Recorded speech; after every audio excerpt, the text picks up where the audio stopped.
اللہ اکبر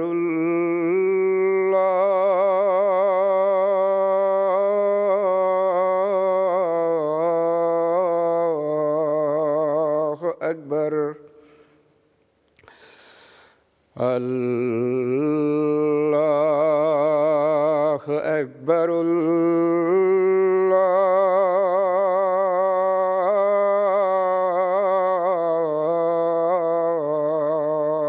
اکبر أشهد أن لا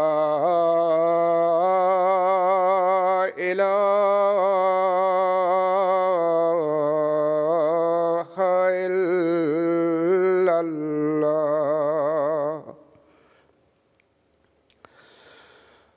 أشهد أن لا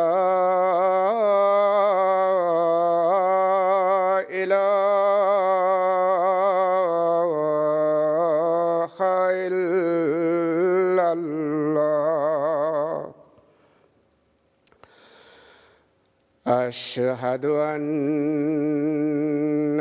محمدًا رسول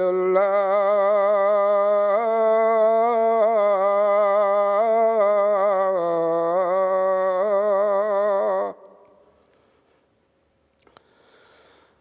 أشهد أن محمدًا رسول الله حي على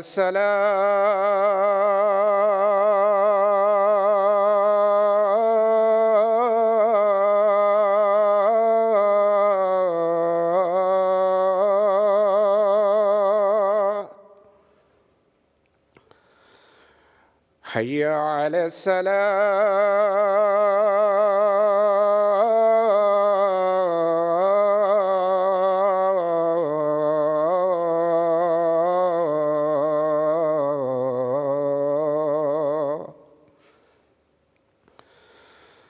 حي على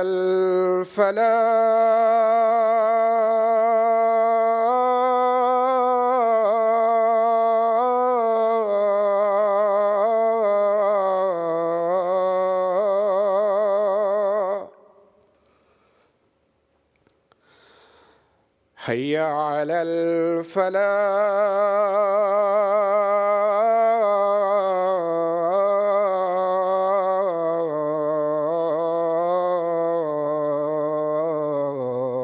الفلاح الله أكبر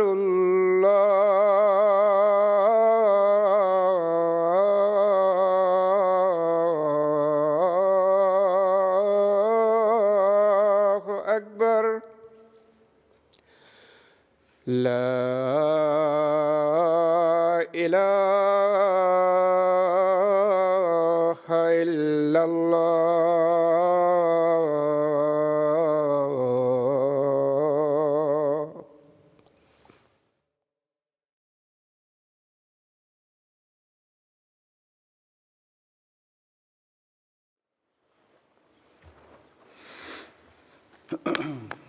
السلام علیکم ورحمۃ اللہ۔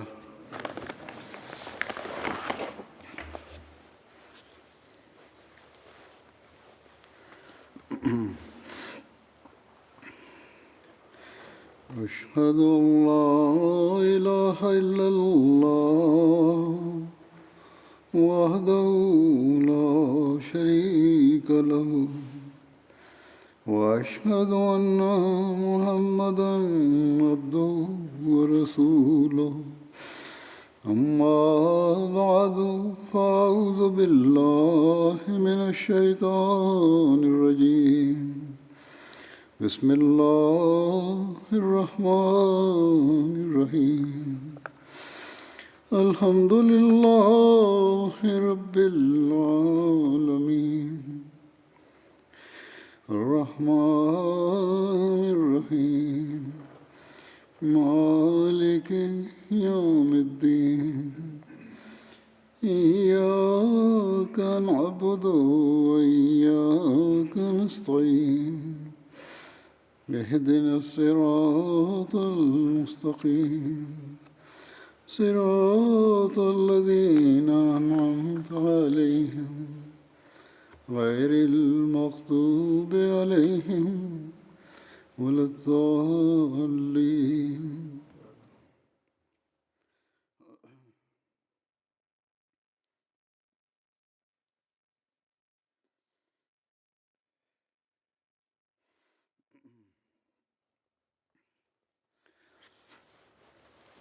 آج حضرت ابوبکر صدیق رضی اللہ عنہ کا ذکر شروع ہوگا.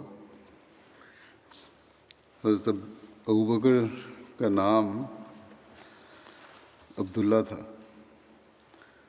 اور عثمان بن عامر ان کے والد کا نام تھا. کنیت ابوبکر تھی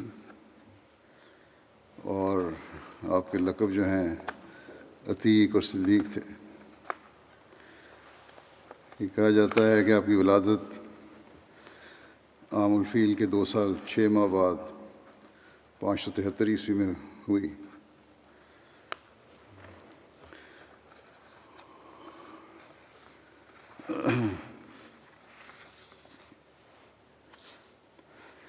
حضرت عمر کا نام جیسا کہ میں نے کہا عبداللہ تھا. آپ کا تعلق قریش کے قبیلہ بنو تیم بن مرہ سے تھا.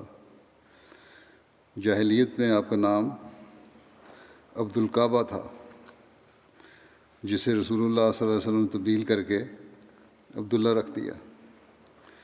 آپ کے والد کا نام عثمان بن عامر تھا اور ان کی کنیت ابو قحافہ تھی اور والدہ کا نام سلمہ بنت صخر بن عامر تھا اور ان کی کنیت ام الخیر تھی. ایک قول کے مطابق آپ کی والدہ کا نام لیلہ بنت صخر تھا. حضرت ابوبکر رضی اللہ عنہ کا شجرہ نسب 7ویں پشت میں مرہ پر جا کر رسول اللہ صلی اللہ علیہ وسلم سے ملتا ہے.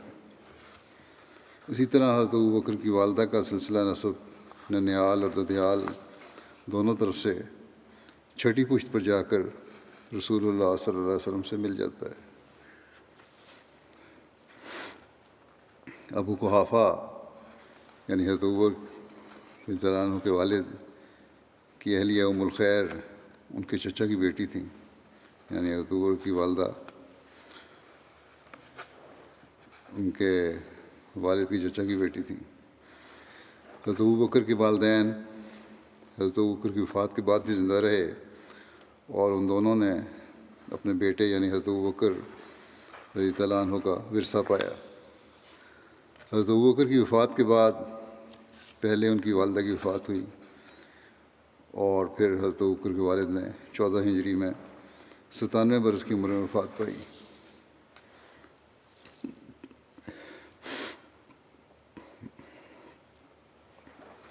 حضرت ابوبکر کے والد اور والدہ دونوں کو اسلام قبول کرنے کی توفیق ملی. آپ کے والد کے ایمان لانے کا واقعہ یوں ہے کہ آپ کے والد فتح مکہ تک ایمان نہیں لائے تھے. اس وقت ان کی بینائی جا چکی تھی. فتح مکہ کے وقت جب رسول کریم صلی اللہ علیہ وسلم مسجد حرام میں داخل ہوئے تو حضرت ابوبکر اپنے والد کو لے کر رسول کریم صلی اللہ علیہ وسلم کی خدمت میں حاضر ہوئے. جب نبی کریم صلی اللہ علیہ وسلم کو دیکھا تو آپ صلی اللہ علیہ وسلم نے فرمایا، اے ابوبکر، تم اس بوڑھے عمر رسیدہ شخص کو گھر ہی رہنے دیتے، میں خود ان کے پاس آ جاتا. اس پر حضرت ابوبکر نے عرض کیا کہ یا رسول اللہ، یہ اس بات کے زیادہ مستحق ہیں کہ آپ کی خدمت میں حاضر ہوتے، نہ یہ کہ آپ ان کے پاس تشریف لاتے. حضرت ابوبکر نے انہیں رسول کریم صلی اللہ علیہ وسلم کے سامنے بٹھایا تو آپ صلی اللہ علیہ وسلم نے ان کے سینے پر ہاتھ پھیرا اور فرمایا کہ اسلام لے آئیں، آپ سلامتی میں آ جائیں گے. چنانچہ ابو قحافہ نے اسلام قبول کر لیا۔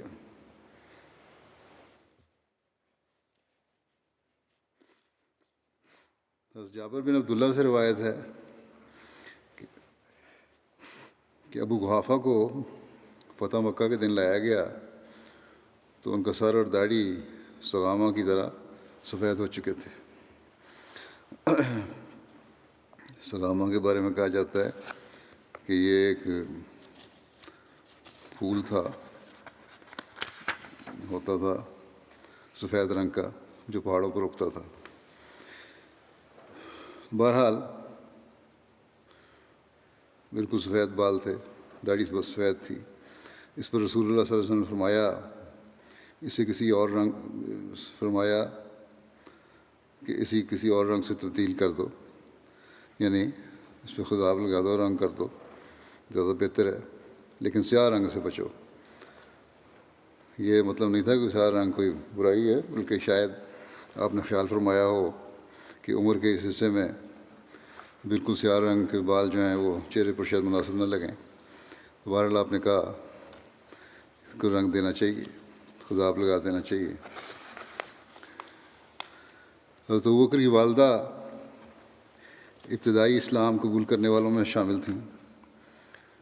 اس کا ذکر سیرت حلبیہ میں اس طرح ہے کہ جب رسول اللہ صلی اللہ علیہ وسلم دار ارقم میں تشریف لے گئے تاکہ وہاں آپ اور آپ کے صحابہ چھپ کر اللہ تعالیٰ کی عبادت کر سکیں، اور اس وقت مسلمانوں کی تعداد 38 تھی، اس وقت حضرت ابوبکر نے رسول اللہ صلی اللہ علیہ وسلم کی خدمت میں درخواست کی کہ مسجد حرام میں تشریف لے چلیں۔ آپ صلی اللہ علیہ وسلم نے فرمایا، اے ابوبکر، ہماری تعداد قلیل ہے، لیکن حضرت ابوبکر اصرار کرتے رہے، یہاں تک کہ حضرت صلی اللہ علیہ وسلم اپنے تمام صحابہ کے ساتھ مسجد حرام میں تشریف لائے۔ وہاں حضرت ابوبکر نے لوگوں کے سامنے خطاب کیا، جبکہ رسول اللہ صلی اللہ علیہ وسلم تشریف فرما تھے۔ حضرت ابوبکر نے خطاب میں لوگوں کو اللہ اور اس کے رسول کی طرف دعوت دی۔ اس طرح آپ رسول اللہ صلی اللہ علیہ وسلم کے بعد پہلے خطیب ہیں جنہوں نے لوگوں کو اللہ کی طرف بلایا۔ اس پر مشرکین حضرت ابوبکر اور مسلمانوں کو مارنے کے لیے ٹوٹ پڑے اور انہیں بری طرح مارا پیٹا۔ حضرت ابوبکر کو پیروں تلے روندا گیا اور انہیں خوب مارا پیٹا گیا۔ عتبہ بن ربیعہ حضرت ابوبکر کو ان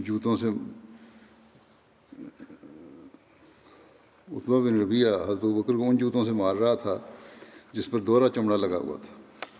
اس نے ان جوتوں سے حضرت ابوبکر کے چہرے پر اتنا مارا کہ منہ سوج جانے کی وجہ سے آپ کے چہرے پر ناک کی بھی پہچان نہیں ہو پا رہی تھی۔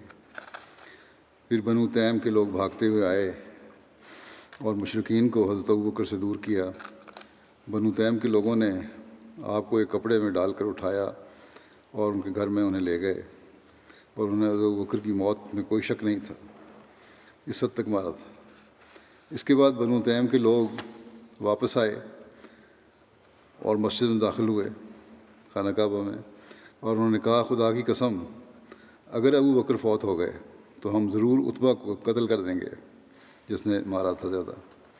پھر وہ لوگ حضرت ابوبکر کے پاس واپس آئے اور آپ کے والد ابو قحافہ اور بنو تیم کے لوگ آپ سے بات کرنے کی کوشش کرنے لگے، مگر آپ بے ہوشی کی وجہ سے کوئی جواب نہ دیتے تھے، یہاں تک کہ دن کے آخری حصے میں آپ بولے اور سب سے پہلے یہ پوچھا کہ رسول اللہ صلی اللہ علیہ وسلم کا کیا حال ہے، مگر لوگوں نے ان کی بات کا جواب نہیں دیا، مگر آپ بار بار یہی سوال دہراتے رہے۔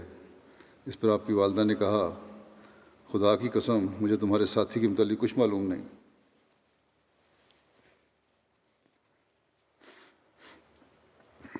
حضرت ابوبکر نے اپنی والدہ سے کہا کہ آپ حضرت عمر کی بہن ام جمیل بنت خطاب کے پاس جائیں۔ ام جمیل پہلی مسلمان ہو چکی تھیں لیکن اپنے اسلام کو چھپایا کرتی تھیں۔ آپ ان سے حضرت صلی اللہ علیہ وسلم کا حال دریافت کریں۔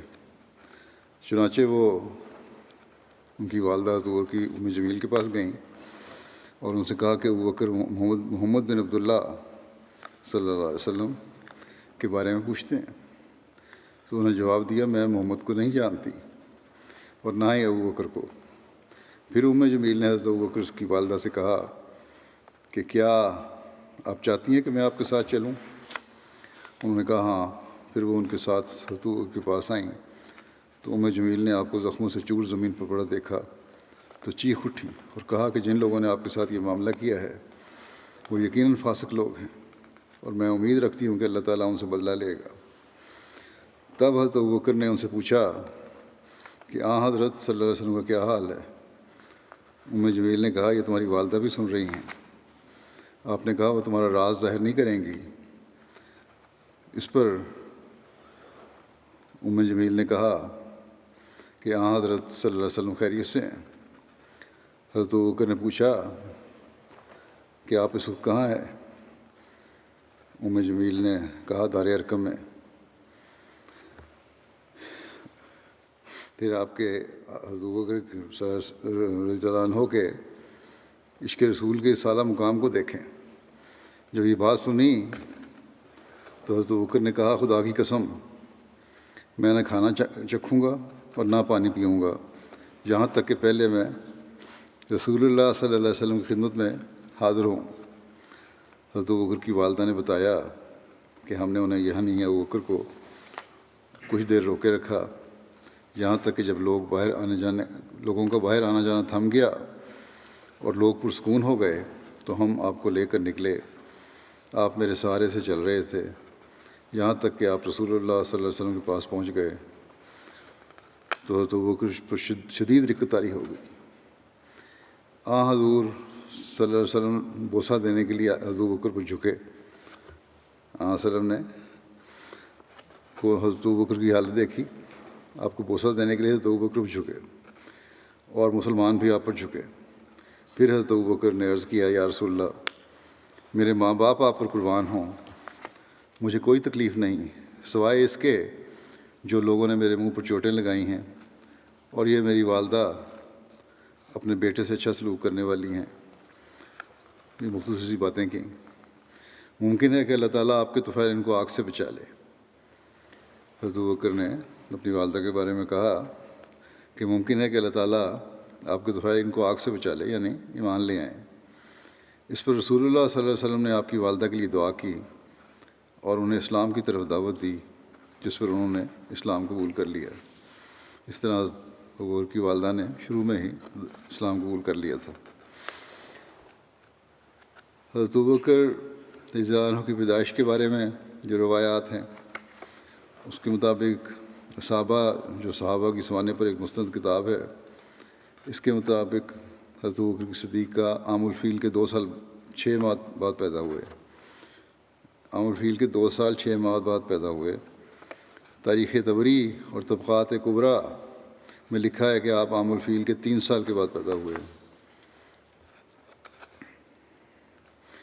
اسی طرح حضرت ابوبکر کے لقب ہیں، 2 لقب مشہور ہیں جو بیان کیے جاتے ہیں، ایک عتیق اور ایک صدیق۔ عتیق کی وجہ جو تسمیہ کیا ہے اس بارے میں لکھا ہے، حضرت عائشہ نے بیان فرمایا کہ حضرت ابوبکر رسول اللہ صلی اللہ علیہ وسلم کے پاس آئے تو آپ نے فرمایا انت عتیق اللہ من النار، کہ تم اللہ کی طرف سے آگ سے آزاد کردہ ہو۔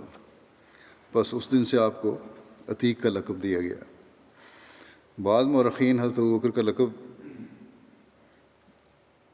کے بجائے نام عتیق بیان کرتے ہیں، وہ کہتے ہیں یہ لقب نہیں بلکہ آپ کا نام تھا، لیکن یہ درست نہیں ہے۔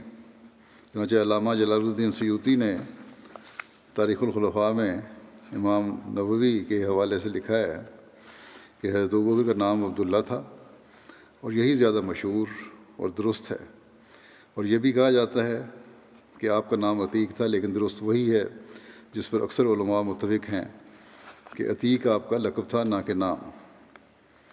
سیرت ابن ہشام میں لقب عتیق کی وجہ یہ بیان کی گئی ہے کہ آپ کے چہرے کی خوبصورتی کی وجہ سے اور آپ کے حسن و جمال کی وجہ سے آپ کو عتیق کہا جاتا تھا۔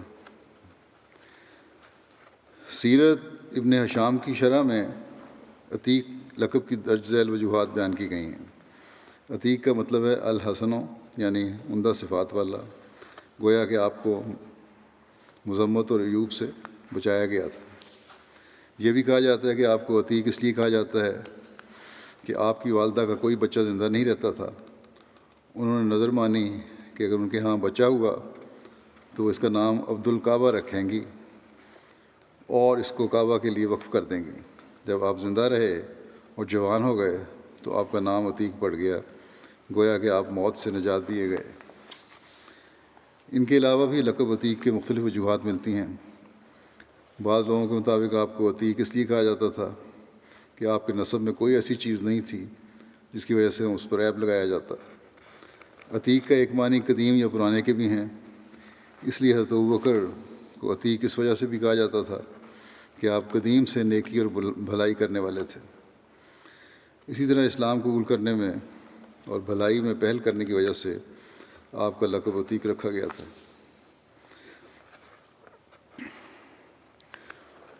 اور جو دوسرا لقب ہے صدیق، اس کی وجہ بیان کی جاتی ہے۔ یہ کیوں نام رکھا گیا صدیق؟ علامہ جلال الدین سیوطی لکھتے ہیں کہ جہاں تک صدیق کا تعلق ہے تو کہا جاتا ہے کہ زمانہ جاہلیت میں یہ لقب آپ کو دیا گیا تھا، اس سچائی کی وجہ سے جو آپ سے ظاہر ہوتی رہی۔ یہ بھی کہا جاتا ہے کہ حضرت صلی اللہ علیہ وسلم آپ کو جو خبریں بتایا کرتے تھے ان کے متعلق رسول اللہ صلی اللہ علیہ وسلم کی تصدیق میں جلدی کرنے کی وجہ سے آپ کا نام صدیق پڑ گیا۔ حضرت عائشہ نے بیان فرمایا کہ جب رات کے وقت نبی کریم صلی اللہ علیہ وسلم کو بیت المقدس مسجد اقصیٰ کی طرف لے جایا گیا، یعنی واقعہ اسراء جو ہوا تھا، تو صبح کو لوگ اس واقعے متعلق باتیں کرنے لگے جو آپ نے بتایا، اور لوگوں میں سے بعض جو آپ پر ایمان لائے تھے اور انہوں نے آپ کی تصدیق بھی کی تھی وہ پیچھے ہٹ گئے۔ بعض کمزور ایمان ایسے بھی تھے۔ اس وقت مشرکین میں سے کچھ لوگ حضرت ابوبکر کے پاس دوڑتے ہوئے آئے اور کہنے لگے، کیا آپ کو اپنے ساتھی کے بارے میں کچھ معلوم ہے کہ وہ یہ دعویٰ کر رہے ہیں کہ انہیں رات کو بیت المقدس لے جایا گیا تھا؟ حضرت ابوبکر نے کہا، کیا واقعی آپ نے یہ فرمایا ہے؟ لوگوں نے کہا ہاں، انہوں نے کہا ہے۔ اس پر حضرت ابوبکر نے کہا، اگر آپ نے یہ فرمایا ہے تو یقیناً سچ کہا ہے۔ لوگوں نے کہا، کیا تم ان کی تصدیق کرتے ہو کہ رات کو بیت المقدس گئے اور صبح ہونے سے پہلے واپس بھی آ گئے؟ کیونکہ یہ بیت المقدس مکے سے تقریباً 1300 کلومیٹر کے فاصلے پر ہے۔ حضرت ابوبکر نے کہا کہ ہاں، میں اس کی تصدیق کروں گا، میں اس کی بھی تصدیق کروں گا جو اس سے بھی بعید ہے۔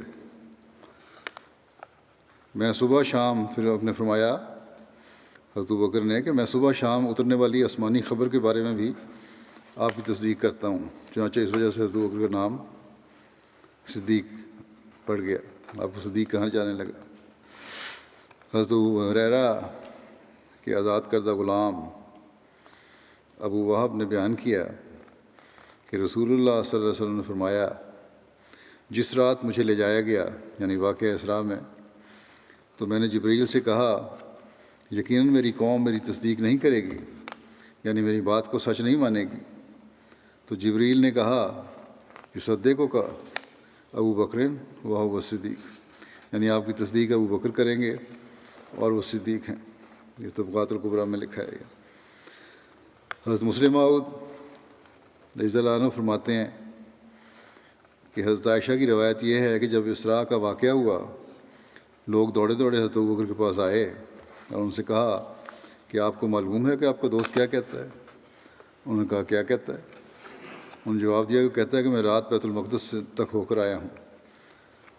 حضرت مسلم لکھ رہے ہیں کہ اگر معراج کا ذکر ساتھ ہی آپ نے کیا ہوتا، یعنی کہ ایک ہی وقت میں بتایا ہوتا یا ایک ہی واقعہ ہوتا، تو کفار اس حصے پر زیادہ شور کرتے، مگر انہوں نے صرف یہ کہا کہ حضرت صلی اللہ علیہ وسلم فرماتے ہیں کہ میں رات کو بیت المقدس تک گیا تھا۔ پھر جب حضرت ابوبکر نے حضرت صلی اللہ علیہ وسلم کی تصدیق کی تو لوگوں نے کہا، کیا آپ اس خلاف عقل بات کو بھی مان لیں گے؟ حضرت ابوبکر نے کہا، میں تو اس کی یہ بات بھی مان لیتا ہوں کہ صبح شام اس پر آسمان سے کلام اترتا ہے۔ حضرت مسیح علیہ السلام فرماتے ہیں، حضرت صلی اللہ علیہ وسلم نے جو حضرت ابوبکر رضی اللہ عنہ کو صدیق کا خطاب دیا ہے تو اللہ تعالیٰ ہی بہتر جانتا ہے کہ آپ میں کیا کیا کمالات تھے۔ حضرت صلی اللہ علیہ وسلم نے یہ بھی فرمایا ہے کہ حضرت ابوبکر رضی اللہ عنہ کی فضیلت اس چیز کی وجہ سے ہے جو اس کے دل کے اندر ہے، اور اگر غور سے دیکھا جائے تو حقیقت میں حضرت ابوبکر نے جو صدق دکھایا اس کی نظیر ملنی مشکل ہے۔ اور سچ تو یہ ہے کہ ہر زمانے میں جو شخص صدیق کے کمالات حاصل کرنے کی کوشش کرے اس کے لیے ضروری ہے کہ ابوبکری خصلت اور فطرت کو اپنے اندر پیدا کرنے کے لیے جہاں تک ممکن ہو مجاہدہ کرے، اور پھر حت المقدور دعا سے کام لے جب تک ابوبکری فطرت کا سایہ اپنے اوپر ڈال نہیں لیتا اور اسی رنگ میں رنگین نہیں ہو جاتا، صدیقی کمالات حاصل نہیں ہو سکتے۔ عتیق اور صدیق کے علاوہ یہ بھی کہا جاتا ہے کہ ابوبکر کے دیگر القابات بھی تھے،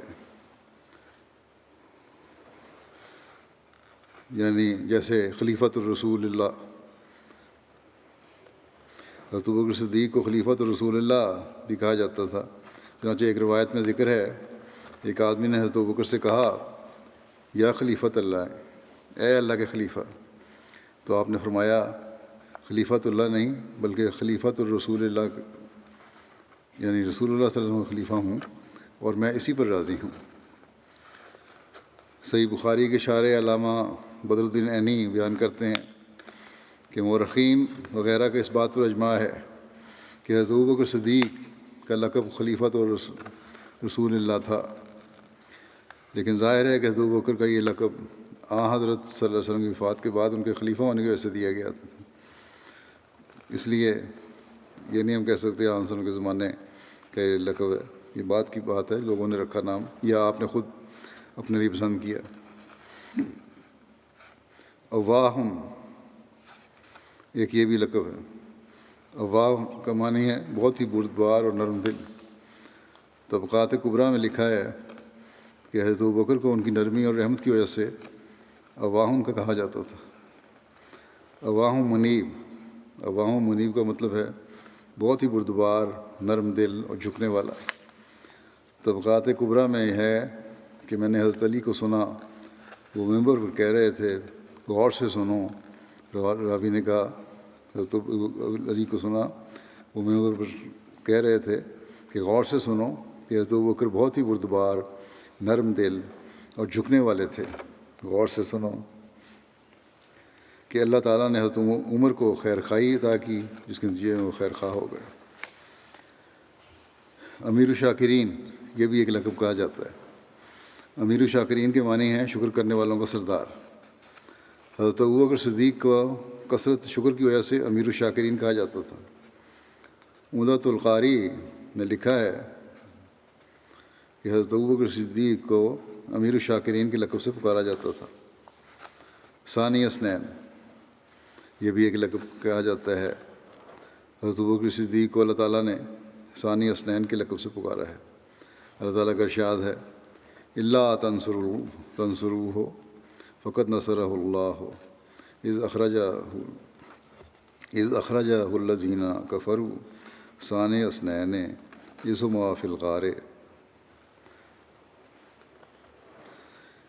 اذ یقول لصاحبہ لا تحزن ان اللہ معنا فانزل اللہ سکینتہ علیہ، کہ اگر تم اس رسول کی مدد نہ بھی کرو تو اللہ تعالیٰ پہلے بھی اس کی مدد کر چکا ہے جب اسے ان لوگوں نے جنہوں نے کفر کیا وطن سے نکال دیا تھا، اس حال میں کہ وہ دو میں سے ایک تھا جب وہ دونوں غار میں تھے اور وہ اپنے ساتھی سے کہہ رہا تھا کہ غم نہ کر، یقین اللہ ہمارے ساتھ ہے، بس اللہ نے اس پر اپنی سکینت نازل کی۔ حضرت مسیح علیہ السلام فرماتے ہیں، اللہ نے تکلیف دہ وقت اور مشکل حالت میں اپنے نبی صلی اللہ علیہ وسلم کی آپ کے ذریعے تسلی فرمائی، اور صدیق کے نام اور نبی ثقلین کے قرب سے مخصوص فرمایا، اور اللہ تعالیٰ نے آپ کو ثانی اسنین کی خلت کے فاخرہ سے فیضیاب فرمایا اور اپنے خاص الخاص بندوں میں سے بنایا۔ کیا تمہیں کسی ایسے شخص کا علم ہے جسے ثانی اثنین کے نام سے موسوم کیا گیا اور نبی دو جہان کے رفیق کا نام دیا گیا ہو اور اس فضیلت میں شریک کیا گیا ہو کہ ان اللہ معنا، اور اسے دو تائید یافتہ میں سے ایک قرار دیا گیا ہو۔ کیا تم کسی ایسے شخص کو جانتے ہو جس کی قرآن میں اس تعریف جیسی تعریف کی گئی ہو اور جس کے مخفی حالات سے شبہات کے ہجوم کو دور کر دیا گیا اور جس کے بارے میں نصوص صریحہ سے نہ کہ ظنی شکی باتوں سے یہ ثابت ہو کہ وہ مقبولین بارگاہ الہی میں سے ہیں؟ بخدا اس قسم کا صریح ذکر جو تحقیق سے ثابت شدہ ہو حضرت ابوبکر صدیق سے مخصوص ہے۔ میں نے رب بیت عتیق کے صحیفوں میں سے کسی اور شخص کے لیے نہیں دیکھا۔ بس اگر تجھے میری اس بات کے متعلق شک ہو یا تمہارا یہ گمان ہو کہ میں نے حق سے گریز کیا ہے تو قرآن سے کوئی نظیر پیش کرو اور ہمیں دکھاؤ کہ فرقان حمید نے کسی اور شخص کے لیے ایسا ہی صراحت کی ہو اگر تم سچوں میں سے ہو۔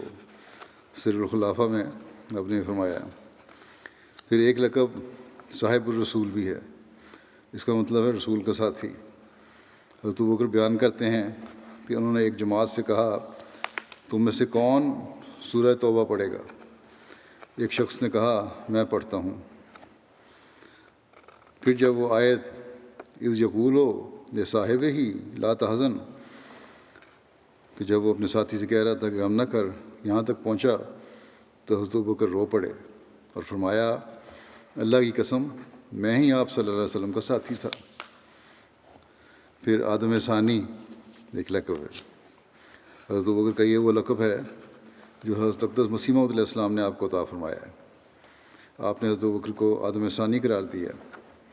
چنانچہ حضرت مسیح موعود علیہ السلام اپنے ایک مکتوب میں بیان فرماتے ہیں ابوبکر رضی اللہ تعالیٰ عنہ جو اسلام کے آدم ثانی ہیں، اور ایسا ہی حضرت عمر فاروق اور حضرت عثمان رضی اللہ عنہما اگر دین میں سچے امین نہ ہوتے تو آج ہمارے لیے مشکل تھا جو قرآن شریف کسی ایک آیت کو بھی من جانب اللہ بتا سکتے۔ سر الخلافہ میں حضرت مسیح علیہ السلام بیان فرماتے ہیں، ترجمہ اس کا یہ ہے کہ اور بخدا آپ اسلام کے لیے آدم ثانی اور خیر الانام محمد صلی اللہ علیہ وسلم کے انوار کے مظہر اول تھے۔ پھر خلیل الرسول ایک لقب ہے۔ سیرت کی کتابوں میں خلیل الرسول بھی حضرت ابوبکر کا لقب بیان کیا گیا ہے، اور اس کی بنیاد کتب حدیث میں موجود ایک روایت ہے کہ حضور صلی اللہ علیہ وسلم نے فرمایا اگر میں کسی کو خلیل بناتا تو ابوبکر کو بناتا۔ چنانچہ صحیح بخاری میں ہے، حضرت ابن عباس سے روایت ہے کہ مرض الموت کے دوران حضور صلی اللہ علیہ وسلم نے فرمایا اگر میں نے لوگوں میں سے کسی کو خلیل بنانا ہوتا تو ضرور ابوبکر کو ہی خلیل بناتا، لیکن اسلام کی دوستی سب سے افضل ہے۔ اس مسجد میں تمام کھڑکیوں کو میری طرف سے بند کر دو سوائے ابوبکر کی کھڑکی کے۔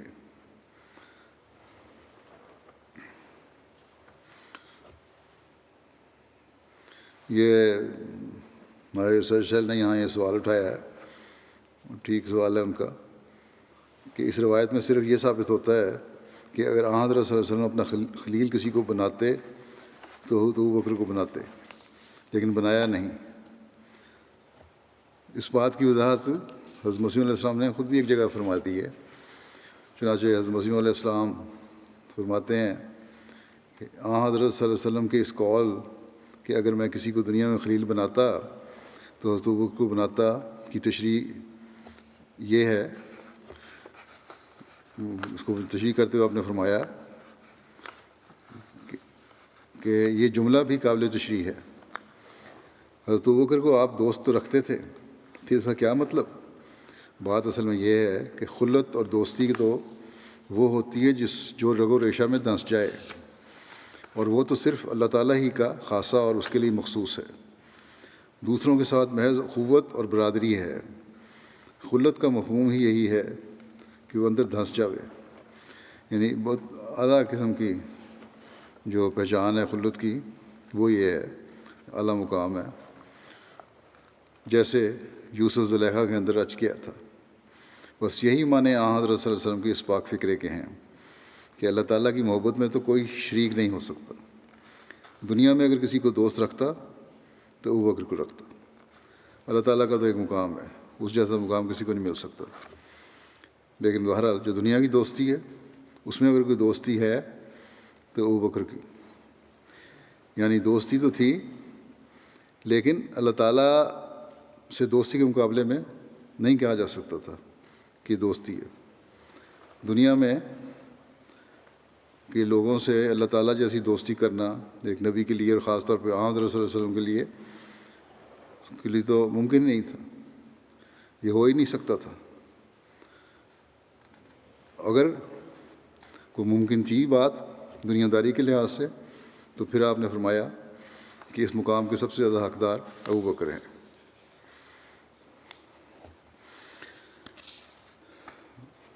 کنیت کیا تھی آپ کی؟ حضرت ابو بکر کی کنیت ابو بکر تھی اور ان کے ایک سے زائد وجوہ بیان کی جاتی ہیں. بعض کے نزدیک بکر جوان اونٹ کو کہتے ہیں چونکہ آپ کو اونٹوں کی پرورش اور غور و پرداخت میں بہت دلچسپی اور مہارت تھی، اس لیے لوگوں نے آپ کو ابو بکر کہنا شروع کر دیا. بکر کا ایک معنی جلدی کرنا بھی ہے، پہل کرنے کے بھی ہوتے ہیں. بعض کے قول یہ کنیت اس لیے پڑی کہ آپ سب سے پہلے اسلام لائے. ابو بکر الی الاسلام قبل غیرہ، انہوں نے دوسروں سے پہلے اسلام کی طرف پیش قدمی کی. علامہ زمخشری نے لکھا ہے کہ ان کو پاکیزہ خصلتوں میں ابتکار یعنی پیش ہونے کی وجہ سے ابو بکر کہا جاتا تھا.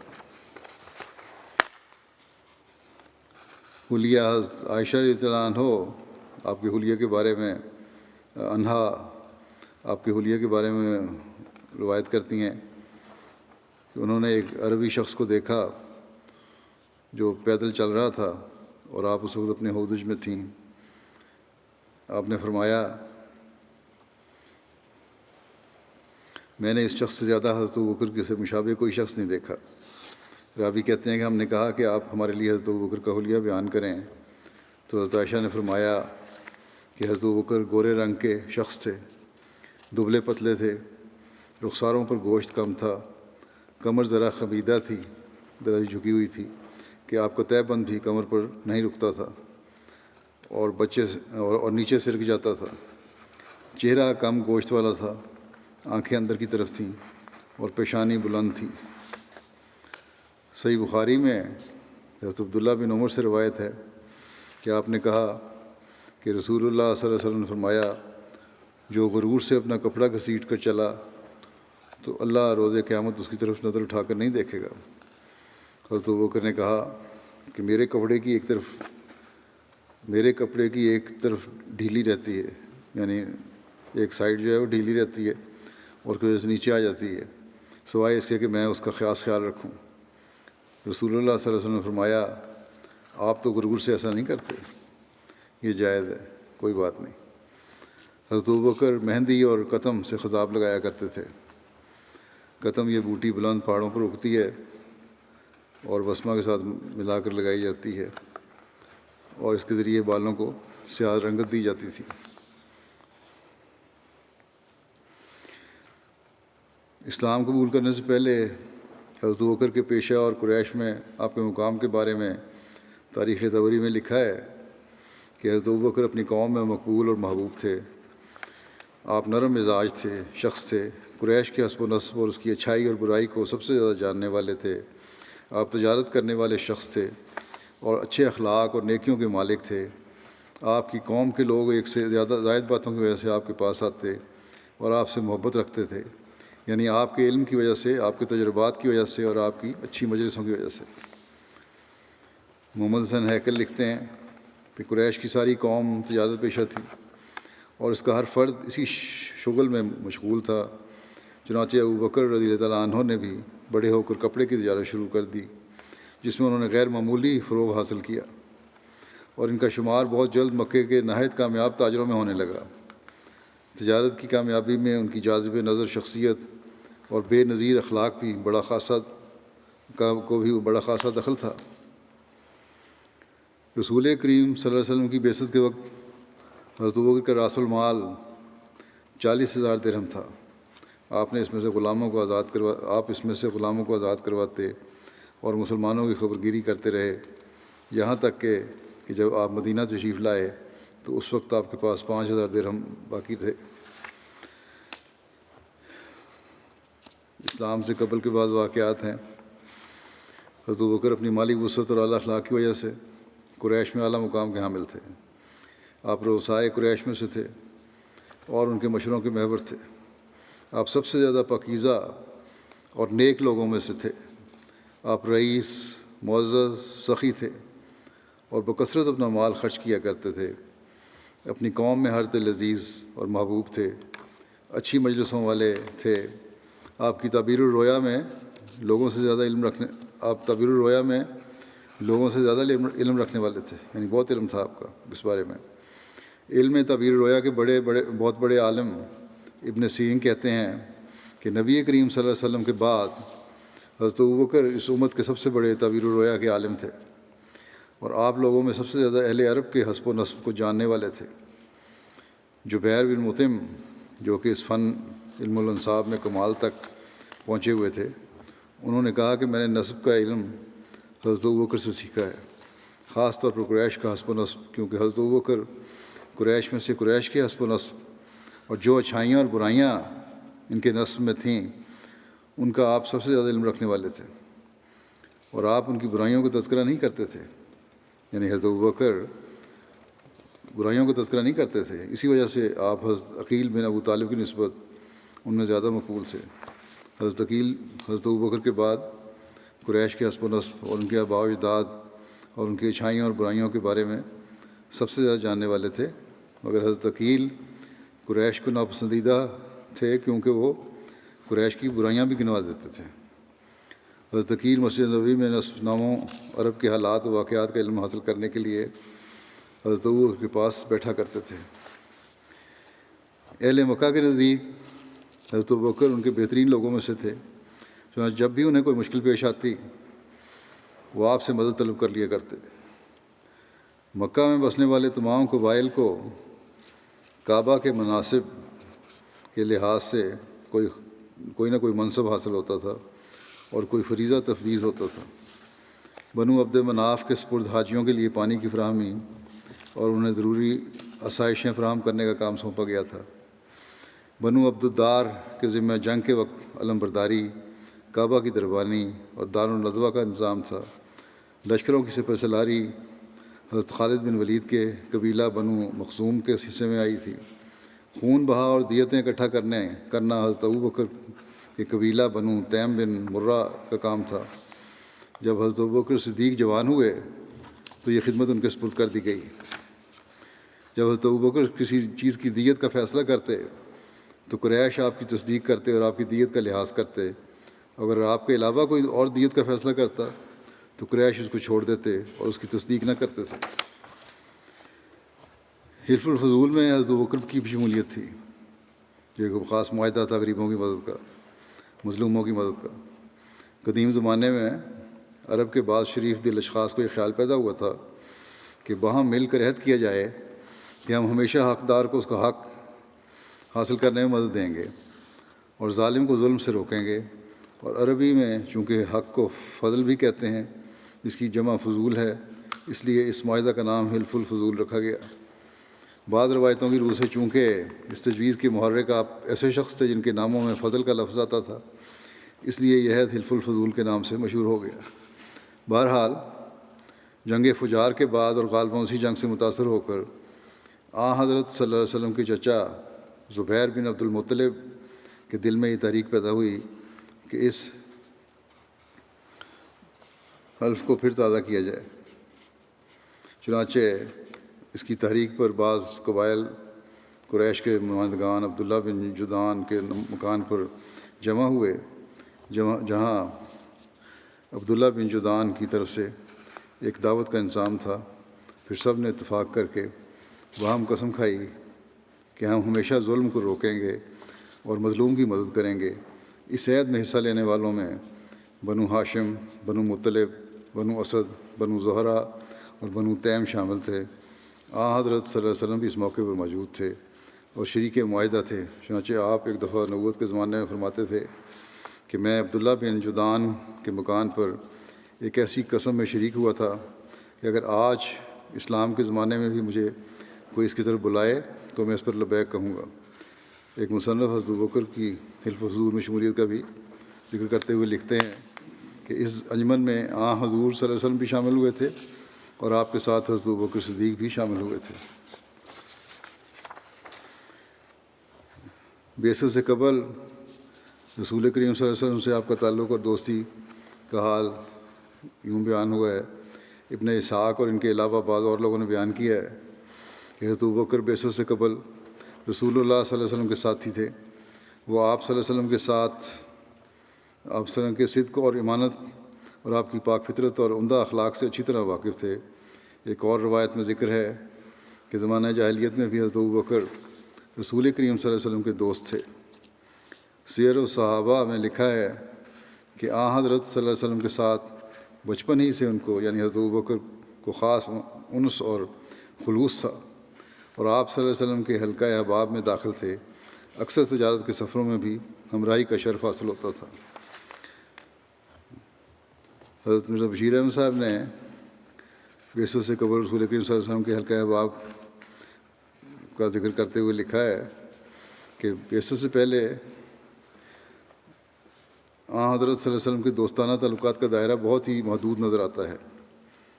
دراصل شروع سے ہی آپ کی طبیعت علیحدگی پسند تھی اور آپ نے اپنی عمر کے کسی حصے میں بھی مکے کی عام سوسائٹی میں زیادہ خلا ملا نہیں کیا۔ تاہم بعض لوگوں نے بھی جن کے ساتھ آپ کے دوستانہ تعلقات تھے، ان سب میں ممتاز حضرت ابوبکر یعنی عبداللہ بن ابی قحافہ تھے، جو قریش کے ایک اعلیٰ خاندان سے تعلق رکھتے تھے اور اپنی شرافت اور قابلیت کی وجہ سے قوم میں بڑی عزت کی نظر سے دیکھے جاتے تھے۔ دوسرے درجے پر حکیم بن حزام تھے، حضرت ختیجہ کے بھتیجے تھے۔ یہ نہایت شریف الطبع آدمی تھے۔ شروع میں یہ اسلام نہیں لائے، لیکن اس حالت میں بھی حضرت صلی اللہ علیہ وسلم سے بہت محبت اور اخلاص رکھتے تھے۔ آخر سعادت طبی اسلام کی طرف کھینچ لائی۔ پھر زید بن عمر سے بھی حضرت صلی اللہ علیہ وسلم کے تعلقات تھے۔ یہ صاحب حضرت عمر کے قریبی رشتہ دار تھے اور ان لوگوں میں سے تھے جنہوں نے زمانہ جاہلیت میں ہی شرک ترک کر رکھا تھا اور اپنے آپ کو دین ابراہیمی کی طرف منسوب کرتے تھے، مگر یہ اسلام کے زمانے سے پہلے ہی فوت ہو گئے۔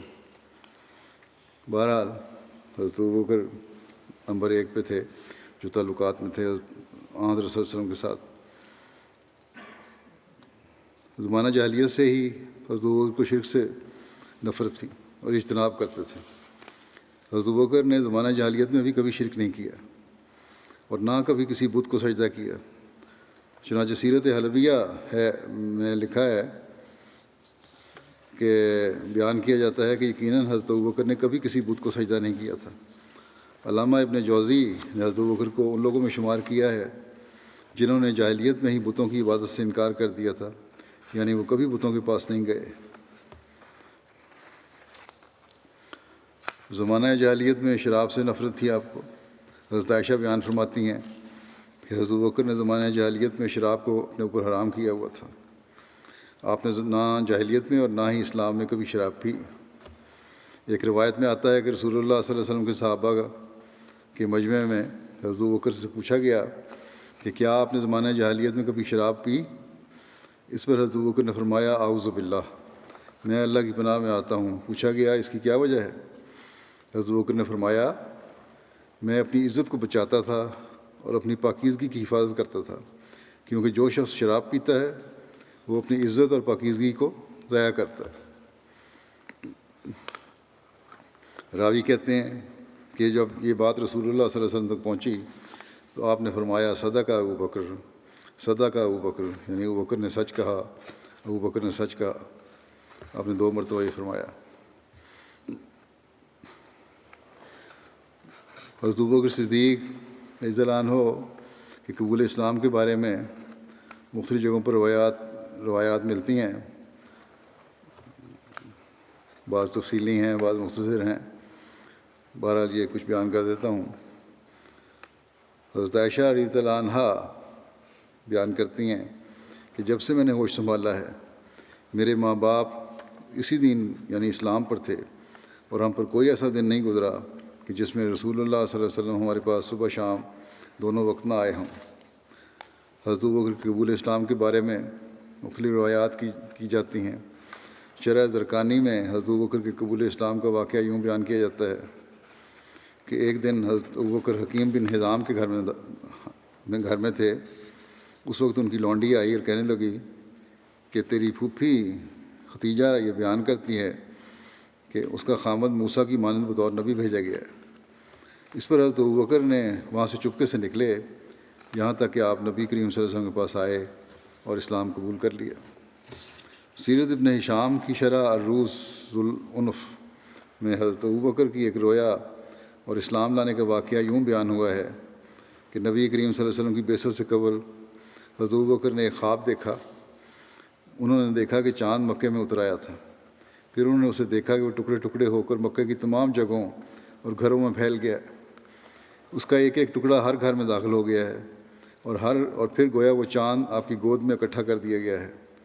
حضرت ابوبکر نے بعض اہل کتاب علماء سے اس خواب کا ذکر کیا تو انہوں نے یہ تعبیر بتائی کہ وہ نبی جس کا انتظار کیا جا رہا ہے اس کا زمانہ آ گیا ہے اور آپ اس نبی کی پیروی کریں گے اور اس وجہ سے لوگوں میں سب سے زیادہ آپ سعادت مند ہوں گے۔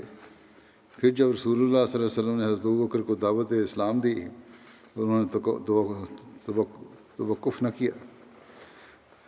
سبیل الہدا میں حضرت ابوبکر کے قبول اسلام کے بارے میں ایک روایت یوں بیان ہوئی ہے کہ کعب بیان کرتے ہیں کہ حضرت ابوبکر صدیق رضی اللہ عنہ کے اسلام لانے کے سبب آسمان سے نازل ہونے والی ایک وحی تھی۔ اس کی تفصیل یہ ہے کہ حضرت ابوبکر شام میں تجارت کی غرض سے گئے ہوئے تھے۔ وہاں آپ نے ایک رویا دیکھی اور اس رویا کو بحیرہ راہب سے بیان کیا۔ اس پر بحیرہ راہب نے پوچھا کہ آپ کہاں سے ہیں؟ آپ نے فرمایا کہ مکے سے۔ اس نے پوچھا مکے کے کون سے قبیلے سے؟ آپ نے جواب دیا قریش سے۔ اس نے پوچھا آپ کیا کرتے ہیں؟ آپ نے فرمایا کہ تاجر ہوں۔ اس پر بحیرہ راہب نے کہا کہ اللہ تعالیٰ نے آپ کی رویا کو سچ کر دکھایا تو تمہاری قوم میں سے ایک نبی مبعوث کیا جائے گا۔ تم اس نبی کی زندگی میں اس کے وزیر ہوگے اور اس کی وفات کے بعد اس کے خلیفہ ہوگے۔ پھر حضرت ابوبکر نے اس سے مخفی رکھا یہاں تک کہ نبی کریم صلی اللہ علیہ وسلم مبعوث ہو گئے۔ تو حضرت ابوبکر نے کہا اے محمد صلی اللہ علیہ وسلم آپ جو دعویٰ کرتے ہیں اس کی دلیل کیا ہے؟ کیونکہ باقی جگہ تو کوئی دلیل وہ نہیں کبھی مانگی، لیکن بہرحال اس روایت میں یہ ہے نبی کریم صلی اللہ علیہ وسلم نے فرمایا وہ خواب جو تم نے شام میں دیکھی تھی وہی دلیل ہے۔ اس پر حضرت ابوبکر نے آپ صلی اللہ علیہ وسلم سے معانقہ کیا اور آپ کی آنکھوں کے درمیان بوسہ لیا اور کہا کہ میں گواہی دیتا ہوں کہ آپ اللہ کے رسول ہیں۔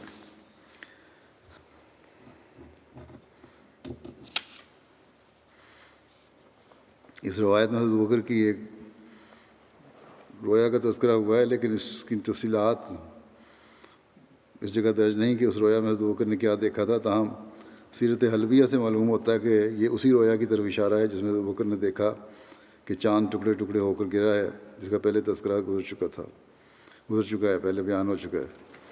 اب حضرت ابوبکر نے اس رویا کا ذکر بحیرہ راہب کے سامنے کیا تھا۔ بہرحال اس بارے میں مزید روایتیں بھی سیرت لکھنے والوں نے لکھی ہیں، انشاءاللہ آئندہ بیان ہوں گی۔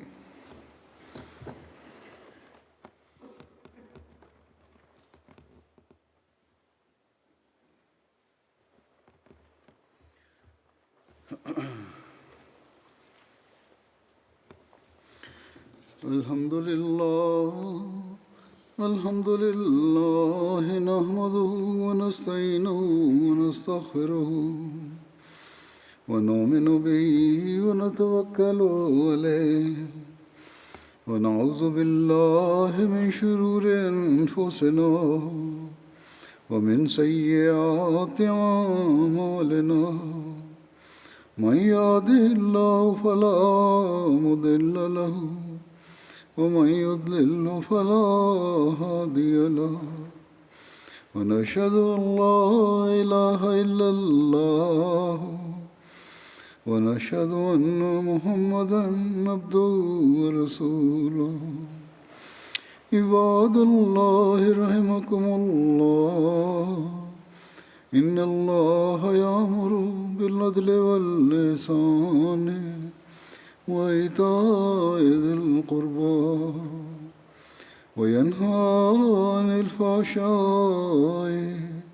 والمنكر والبغي يعظكم لعلكم تذكرون اذكروا الله يذكركم وادعوه يستجب لكم ولذكر الله أكبر